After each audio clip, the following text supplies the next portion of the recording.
Changing gears in this segment, we're happy to welcome our friends, or welcome back our friends from the Unit Trust Corporation. Today we're focusing on how do you plan and provide for the education of yourselves and your family. Our guests are Senior Financial Advisor at the Unit Trust, Sherwin Gill. Good morning, Sherwin. And we welcome back once again our Sales Manager, Omar Holder. All right, first of all, let me start with Sherwin in this. How soon should I start preparing for investment in some sort of fund? I hate the word scheme. for my education or my children's education. Yeah. It's important to start very, very early, Paul. But what we say, Paul, first of all, let me say thank you for having us. It's always a pleasure to be here to share information about investing and saving and financial planning generally.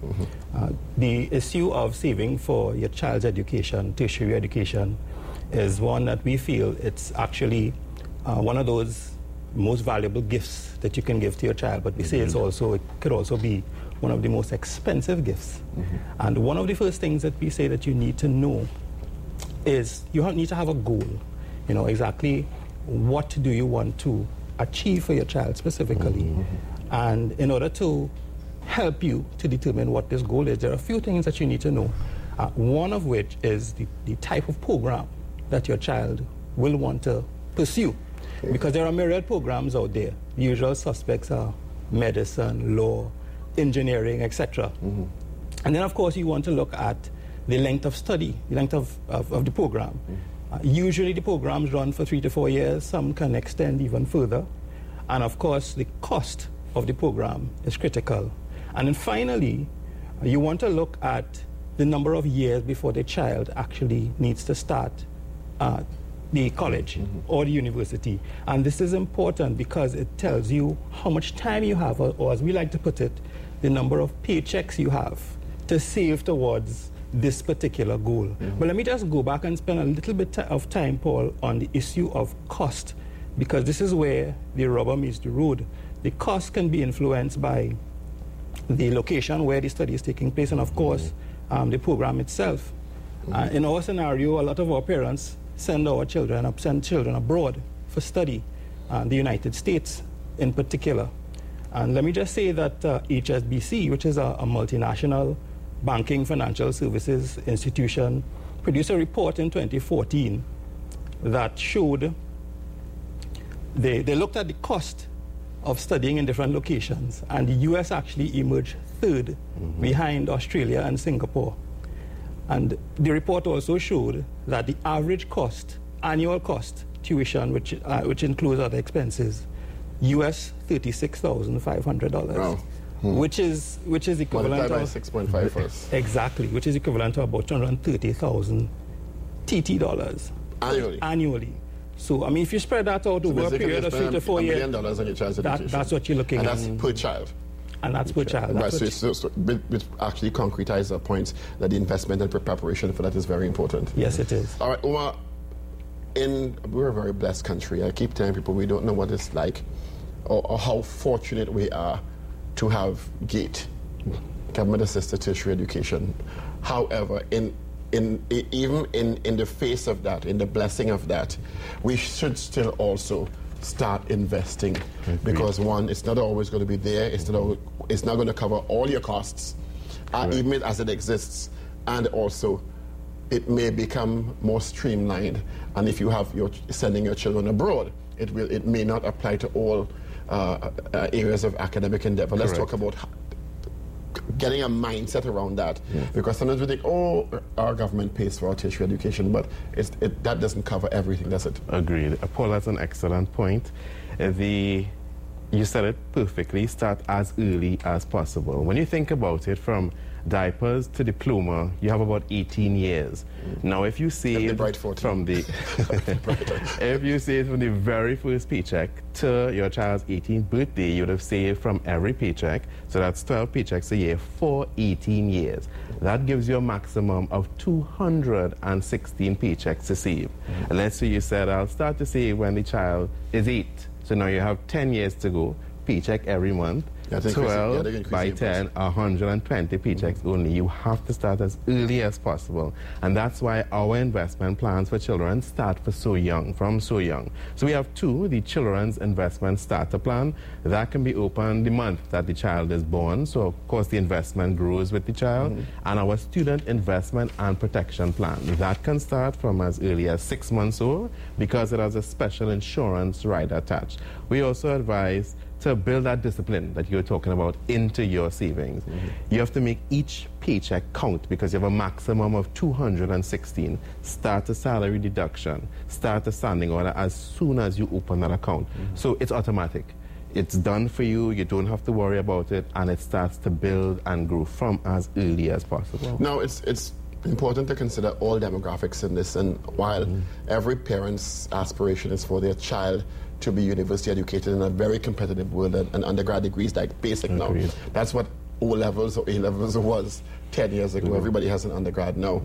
How does one in the lower socioeconomic group with less income balance that with other commitments? Let me go to Sherwin on that. Yeah, very important. It's a very difficult balancing act sometimes. Yes, very important point, and this is where your UTC financial advisor comes in. We help you look at that financial big picture, because you're going to have a lot of other life events taking place around at that time, the time that you're planning for your children's education. You have chronic catastrophic illness, possibilities to prepare for, retirement. So you need to actually focus on all of these life events as it is. Debt is also another very, very important critical factor. This is the debt or death? Or both? Well, both. But that, because you find that persons might have loans outstanding and so on, and we need to work with persons to actually reduce their debt profile while saving for retirement. We threw out some large numbers earlier in terms of the cost, but what we didn't focus on, Paul, was the fact that most of these colleges and universities actually budget for scholarships, grants, etc., so that there are ways that parents can minimize the cost of study for children. So we say, don't sacrifice saving for your retirement, for example, because there's no scholarship for retirement. Utilize some of these grants and so on, reduce the cost. And we're saying that once we work with you to build that financial plan, you will be able to achieve the goal of saving and investing for that child. And to add, Paul, to what Sherwin was saying, at the Unit Trust Corporation, those two funds we just spoke about, those two plans, the Children's Investor, SIP and CISP, because we are acutely aware of what you just said, you can start those with as little as $100. Okay. So it gives everybody the opportunity to begin. And it's not perfection we are looking for, but progress. So start with that $100, put $100 every month. When you get a little bit extra, if you got back pay, dump a little bit more. Everybody can start. Yeah. Exactly. I want to go back to a point Sherwin made earlier, and both of you can chime in on this. The importance of establishing your own financial profile and updating that regularly at prescribed intervals. Sherwin spoke about, all the elements of one's life, health, mortgage, etc., debt profile, and establishing that clearly in your head so you know where you are and where you want to go in terms of ascribing X to mortgage, X to this, reducing your debt profile where you can. Sometimes the simple things can go a long way, and also using that profile that you've established to move toward establishing your goal or realizing your goal. And how important that is from an advisory perspective at the Unit Trust Corporation. Yeah, it's very important, Paul. That profile, that big picture, as we say, actually gives you a sort of a bird's eye view of what your situation is, and it's going to be different from person to person. Or from 6 months to 6 months. Precisely. So that what we will prescribe for one person will not necessarily be what we will prescribe for somebody else. But we're saying some of the key tenets are the discipline, the focus. So you ensure that you are committed to making your monthly payments to your SIP or CISP accounts. You make those payments regularly. And at UTC, we have a number of avenues by which you can do that. You can go to any of the branches. You can go online, use our U-Online facility, and you can transfer funds between your accounts to always top up your SIP and CISP account and so on. So that there are a number of things that you can do to help you manage the situation. Let's talk about the difference of how you should approach, because we have the word saving and the word investment. In terms of diversifying your own investment portfolio within the unit trust, because your child's education is just part of what your investment portfolio may be within your whole, I hate the word scheme, but scheme of things inside the unit trust. So we go to Omar on this, and how you balance what is a saving input as opposed to what is an investment input, which can, over, as you say, 200 plus paychecks, accrue interest and help you along to achieving your goal. Yes, specifically when it comes to children's education, that generally is a long-term goal. So over the long term, a proven strategy has been having a portfolio tilted more towards stocks. And the SIP and CISP are both those types of plans. Because the proceeds from those funds are invested into our growth and income fund, it allows you to generate that amount of money that you will need over those 216 paychecks. The benefit of that particular fund, the growth and income fund, where the SIP and CISP are invested, it gives you three things: safety, growth, and income. The safety comes from a capital guarantee that kicks in 3 years from the day of deposit. So that gives you peace of mind when you're putting aside all that money over all those years. The growth comes from that balance of stocks and other fixed income instruments like bonds in the portfolio. That's critical because inflation, as Sherwin spoke to earlier, is a big factor when it comes to education. So all these are integrated into your general education portfolio for your child or your family. Yes, correct. Because when you choose the SIP and the CISP, it's done for you, and it just does all the hard work for you. And the final benefit is those dividends. Every 6 months, a dividend is paid to keep you on track for your goals. So investing for the long term, make sure that the portfolio is tilted towards a stock portfolio, because that is going to help you particularly beat inflation. That is critical over the long term. Sherwin, if you could send one message to new parents or people just married or having their child 1 year, 2 year, very often the tendency is, well, I have 8 years or 7 years before I start thinking about that tertiary education. Yeah. That's not what they should be doing, is No, it? they should be starting That 7 years is the jump start you need to secure the nest egg for your child's future. Yeah, so you should be starting right away. And you're true. Yeah, it affords you, and then the planning of it affords you the ability to deal with other issues if you start earlier. Because life events will come. Because life events will come. And it provides that buffer when those events come. Precisely. What should people, when they're coming to you at the Unit Trust Corporation, come with, like any other savings or investment intention? Walk with a clear understanding of where you are, what your income is, what your liabilities are, and be honest with your advisor. Don't leave out anything. Correct. And in addition to that, we at the Unit Trust Corporation are currently undergoing an update of all our customer account information. So also work with your 2 forms of picture ID, a utility bill, because we want to know what's going on with your life so we can advise you better.